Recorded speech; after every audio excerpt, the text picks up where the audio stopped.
सोलापुरातून एक धक्कादायक बातमी समोर येत आहे। ही बातमी पाहून काळजाचा ठोका चुकल्याशिवाय राहणार नाही। ही बातमी म्हणजे इयत्ता 7वीत शिकणाऱ्या 13 वर्षांच्या चिमुकल्या मुलीने राहत्या घरी गळफास लावून आत्महत्या केल्याची धक्कादायक बातमी समोर आली आहे। गळफास घेऊन आत्महत्या केलेल्या चिमुकलीचा मृतदेह शवविच्छेदनासाठी शासकीय रुग्णालय अर्थात सिव्हिल हॉस्पिटल येथे दाखल करण्यात आला असून ही आत्महत्या की हत्या हे सांगणे कठीण आहे।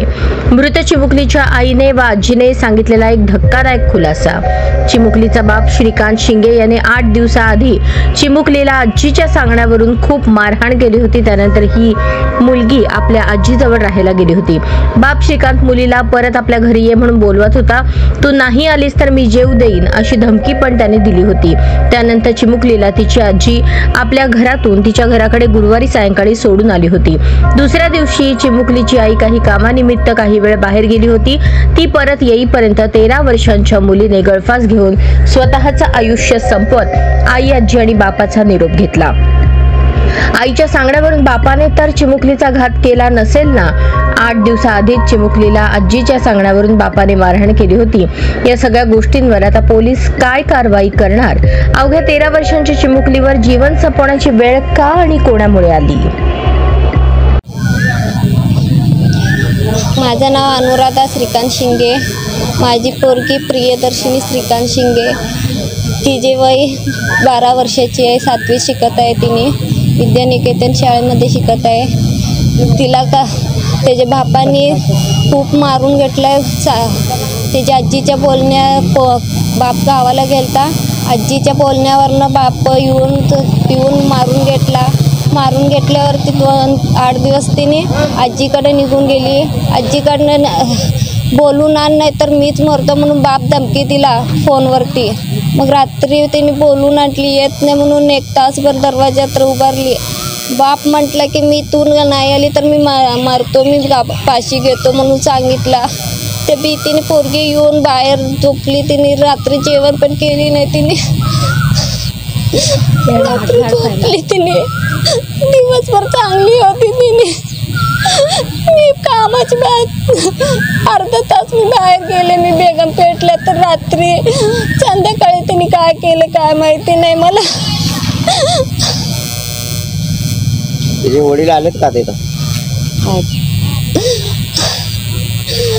ते दोघांवरती संशय आहे। त्यांनी म्हणत होता तू पोरीला बोलून आणलं तर तिचा जीवच घेतो, तिला मारूनच टाकतो म्हणत होता त्याने। तिला त्यांनी घात केली माझ्या पोरीचं। मृत्यू झालेला आहे। हे ना घरी असताना त्यांची मम्मी घरात नव्हती, बाहेर गेली होती कामासाठी।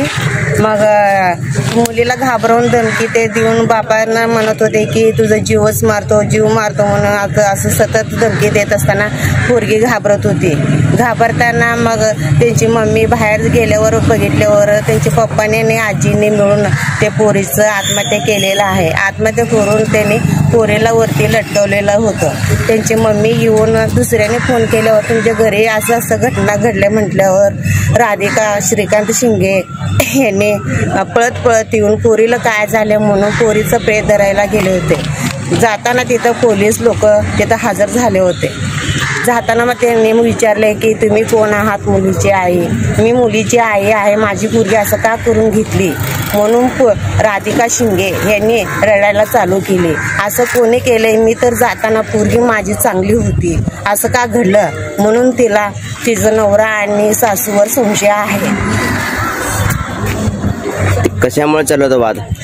ह्यांचं चालू होतं की सतत तिचं लग्न झाल्यापासून नवरा बायकोचं पटत नव्हतं, सतत भांडण होत होते। सारखं तिनं माहेरी गेली की तू अशी आहे तशी आहे म्हणून घाण शिवेगाळ करत होते। त्यांनी करताना राधिका शिंगे यांची आई रत्नाबाई देवकर हिनं राहू दे नांदाची पोरगी, त्यांच्या घरी नांदू दे म्हणून त्यांना समजूत काढून पोरीला तिथंच नांदवायला लावत होती।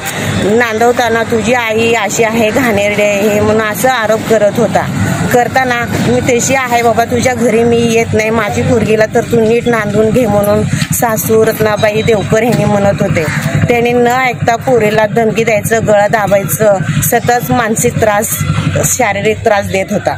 देत असताना मुलगी म्हणत होती की मला लेस त्रास करते म्हटल्यावर त्यांची आई म्हणत होती की जा बाई कसला का नवरा असे नका तिथंच नांदायचं तिथंच नाव काढायचं आपलं कमवून आम्ही कसं नाव कमवलं तसं तुम्ही नाव कमवा म्हणून रत्नाबाई देवकर ह्यांनी सांगत होते. सांगताना त्याने ऐकून पोरीच 4-5 दिवसाखाली राधिका शिंगे हिचं गळा दाबून बायकोचं त्यांना आत्महत्या करण्याच्या प्रयत्नात होता. तरी पोरीनं आरडाओरडा करताना त्यांना गळा सोडून दिला. धमकी कशामुळे देत होती? मानसिक त्रास तू अशी आहे तशी आहे घाणघाण आरोप करत होता पोरीवर. करताना मग तुझंच तू मृत्यू पाडतो म्हणून ते पोरीचा गळा दाबला गेला. दाबताना ते तिन्ही पोरी मिळून आरडाओरडा करताना ते पोरीचा गळा सोडून दिला.